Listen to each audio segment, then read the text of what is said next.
Walang sandamakmak na free throw si SGA sa ngayon. Mukhang pinakinggan ng NBA si Devin Booker. Pero hindi daw kailangan ng MVP yan. At eto, Magic versus Pistons Game 3. From 17-point lead to down 1. Fourth quarter ng Game 3 mga idol sa pagitan ng Pistons at Magic. Lamang ang Orlando ng 8 points. Parang hindi 8 seed ng Orlando. Simula ng fourth quarter, nakakapitong tres na si Desmond. 90-79. Medyo delikado na sa lagay na to ang Detroit Pistons. And Desmond Bane again, driving layup 92-79. Lumiliit ang tsansa ng Detroit Pistons na maipanalo ang game na to. Tobias Harris, the veteran, to cut the lead into 12, 96-84. Pero agad na sumagot si Paolo Banchero at pinosterize si Jalen Duren. Plus a foul.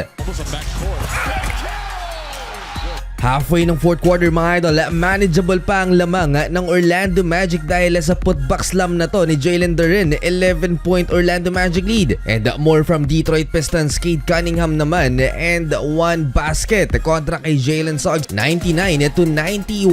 Eto na ang tangkang comeback ng Detroit. Tobias Harris mid-range and Cade Cunningham another and one opportunity. Ang 17 points na lamang ng Orlando Magic, tatlo na lamang 4 minutes ng fourth quarter. Nakasagot pa ng top of the key 3-pointer si Paolo Banchero, 104-98. Eto ang matindi mga idol, ang counter naman ng Detroit Pistons led by Cade Cunningham and Tobias Harris. Cunningham for three. Tie game at 104. Sobrang lala ng pag-choke ng Orlando Magic. Binampa ni Cade Cunningham ang kanyang coach. Lumamang pa ang Pistons 105-104 last 3 minutes at dito nag-step up si Franz Wagner. Back-to-back field goals for Orlando Magic. Wagner for three.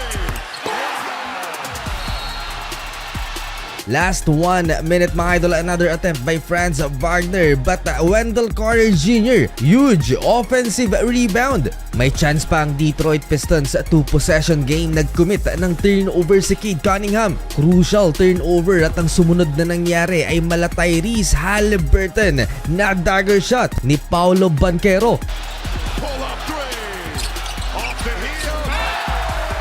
And that might be the game for Orlando dahil lamang na sila ulit ng 8 points. Nag-flip ang pangyayari at Pistons pa ang na-choke sa 105. Panalo ang Orlando Magic, 2-1 na ang series in favor of the Magic. For the first time ngayong playoffs mga idol, tinawagan ang pushed off ni SGA. Resulta na nga kaya ito mga idol ng reklamo ni Devin Booker sa NBA dahil sa mga pabor na tawagan sa OKC Thunder. Well, hindi lang naman si SGA yung nagpa-flop, maging itong si AJ Mitchell napa-overreact din sa play na to. Well, dikit ang laban sa opening frame. Dillon Brooks highly contested baseline jumper and SGA driving layup, fast break. Pero in fairness sa MVP, no free throws sa first quarter at perfect 4 out of 4 shooting si SGA. Lumamang ng 9 points ang Phoenix Suns pero nahabol yan ng Thunder at nakalamang pa 33-28 end of first sa Game 3. Jalen Green, quick attack, hindi na nakareact si Chet Holmgren. Jared McKay naman may sagot kaagad ng end 1. Nabigyan ng quality minutes sa first half si Jared McKay dahil sa first 2 games mga idol ng Thunder at Sun series, nasa upuan lang lagi itong si Jared. Short din kasi ang rotation ng OKC Thunder dahil injured si Jalen Williams. Solid so far sa first half si Dillon Brooks, 11 points and counting, 3-point basket sa harap ni Chet Holmgren and Jared McKay again with the Euro. Balik sa laro ang MVP, he splits the Suns defense and great find to Chet Holmgren. Next possession ng OKC Thunder, napareact na ang crowd sa no-call play na to ni SGA. Bagsak si Colin Gillespie. But if you come over, I have no problem dropping it off or getting a layup. Agad mo may counter si Jalen Green and one basket kontra kay Chet Holmgren. At eto na, SGA versus Devin Booker. First 2 free throws para sa MVP. Mukhang na-confused doon si Devin Booker pero clear na may contact. Clutch Player of the Year, SGA, firing in all cylinder from right to left zone. Still a perfect 7 out of 7 from the field si Shai Gilgeous-Alexander. Parang di naman problema na wala si Jalen Williams sa lineup ng OKC Thunder. Lamang sila ng 9.62 to 53 halftime. Third quarter, nakaligtas na naman sana si SGA sa foul na to. Tinawagan si Colin Gillespie. Buti na lang at may natitira pang challenge ang Phoenix Suns at ginamit na nila sa play na to na overturned yung call.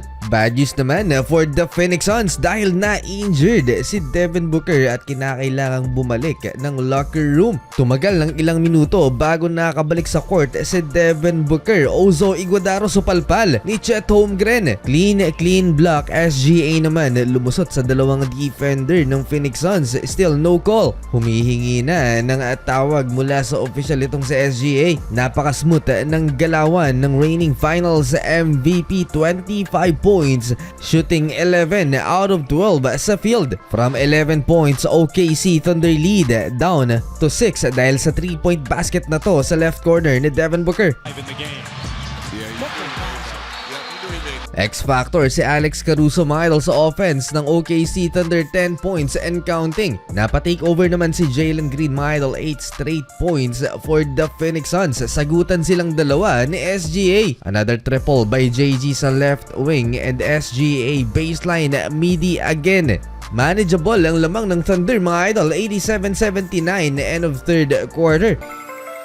Eto na, fourth quarter magkakaalaman. Chet Holmgren with the midi. Dillon Brooks ginagawa pa rin niyang asintahan si Chet Holmgren dito sa Game 3. Patibayan ng depensa, Chet Holmgren and Cason Wallace parehong sinupalpal si D-Book.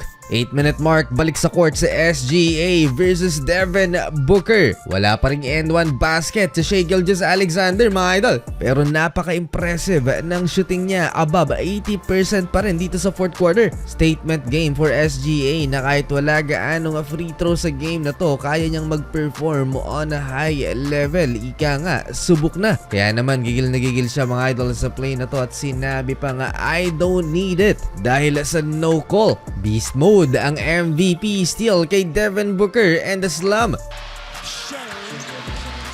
He can't miss dito sa fourth quarter mga idol. Kahit si Dillon Brooks pa ang bantay, minamanila nga ni Shai Gilgeous-Alexander. Long two-pointer, 36 points and counting for the MVP. 15 out of 18 field goals. 13 puntos na ang hinahabol ng Phoenix Suns. Hindi pa nagtatapos dito ang aksyon. Kumakana pa si Dillon Brooks and 1 3-pointer kontra kay SGA. Baba sa 10 ang lamang ng Thunder last 3 minutes. Crunch time, may clear foul kay SGA. No question, 2 free throws for the MVP. Under 2 minutes remaining, Lu Dort mga idol with the dagger shot. Sa huli, panalo ang OKC Thunder 3-0. Ang Lakers at OKC Thunder na lamang ang wala pang talo sa NBA playoffs ngayon at pareho pa sila ng bracket kung sakali mang magkita sila sa second round.